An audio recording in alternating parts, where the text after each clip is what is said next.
साननैनि सिगाङाव 2 दान कमप्लिट जाबाय जोंनि अल्टारनेटिभ पार्टी अफ बड'लेण्ड हान्जाया जों आसा खालामनायनिफ्राय गोबां साबसिन थासारियाव दङ होननानै बुंनो हायो जों बे 2 दानावनो बिटिसिनि जेसेबां डिस्ट्रिक्ट दं गासैबो डिस्ट्रिक्टआव जोङो बेरायनाया जाजोबदों दानाया दाफुंनायाबो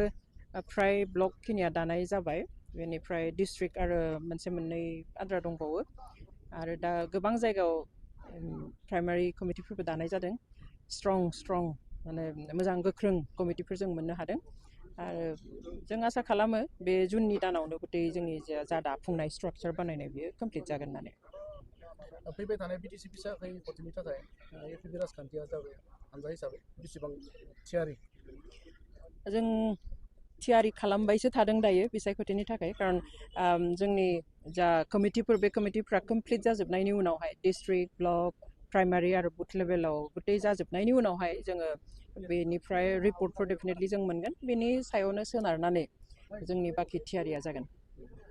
समाजारि बिथिङाव नुनो मोनो एपिपि राजखान्थि हानजाया सोरनिबा थुनज्लायनायाव जानाय होननानै सोरखौबा बेकआप खालामनो थाखायसो जोनोम जादों होनना बे बेलायाव मा फोरमायगोन नंथारा बेखौहाय बुंखागोन बायदिसिना बाथ्रा जायफ्रा बुंदों बिसोरबो मिथिगौ नङा होननानै आरो जायफ्रा सन्देह खालामनानै बुंदों सोरबाया हयथ' हिंसायाव बुंनो हागौ एपिपि हानजाया एक्स एनडिएफबिफोरनि बिथायाव जानाय बेवहाय बियो आरो सोरबा गुबुन हानजानि थुनज्लायनायाव जानायनि सोंलुआनो फैनो हाया थेंक इउ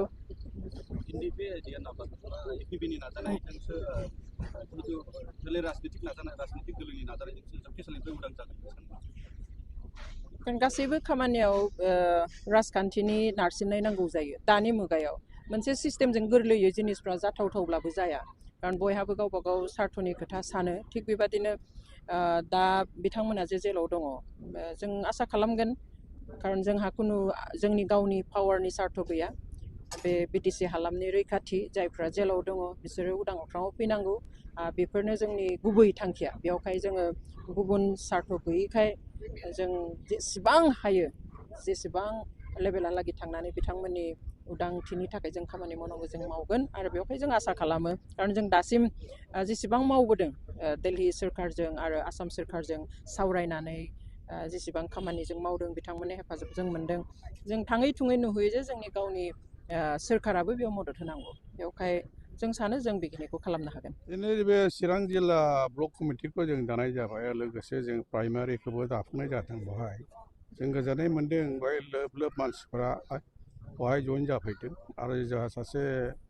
मोजां बाथ्रा बेनो एपिपिनि सासे सेन्ट्रेल कमिटिनि सासे बिथाङाबो जों दिनै बेवहाय जइन जाफैदों नुनो मोन्दों रायजो राजाफ्रा जोंखौ गासैबो बहुद माने गोजोननाय मोन्दों आरो लैहोर लैहोर फैनानै जोंखौ मोजां खालामदों आसा खालामदों इयुनावबो जोंखौ मोजाङै जोंखौ जइन जाफैनानै जोंखौ लैहोर लैहोर फैनानै पार्टिखौ गोगोम खालामगोन बेखौनो आं सानो लोगोसे आं सानो गुबुन गुबुन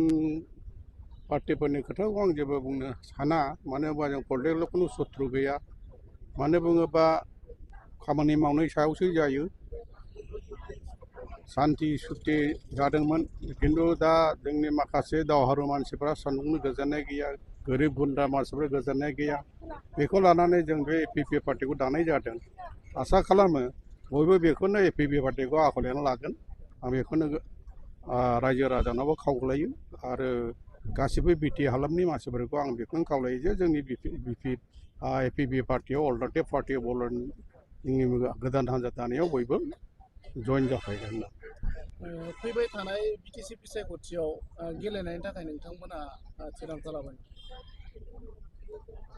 फैगौ बिसायख'थियाव जों बाहागो लागोन होननानै जों माखासे कमिटियाव जों रायज्लायदों जोंनि CWC कमिटियाव रायज्लायदों जेराव जों 100आव 100 देरहागोन बेफोरबायदि माबाफोरखौ जों केन्डिडेट होगोन हायाब्ला किसुमान जों नायगोन जेरावनाखि जों 100आव 100 देरहागोन जुदि हायोब्ला गासैबो होजोबगोन हायाब्ला हयथ' जों एसे माखासे माबाफोरखौ जों एसे दोनथ'नाय जागोन बेनो सोरजोंबा एलायन्स जानायनि सम्भाबना एलायन्सआ दाबो माबा गैया मानो बुङोब्ला समाया बहुद गोलाव दङ एलायन्सनि खोथाखौ जों दाबो सिन्था खालामाखै जुदिहे जोंजों जुदि जोंनि पार्टिजों सोरबा मानसिफोरा जुदि मोजां मोननानै जुदि बुङोब्ला हयथ' उनाव सिन्था खालामजागोन बेखौ दा सिन्था खालामथ'नाय जायाखै थेंक इउ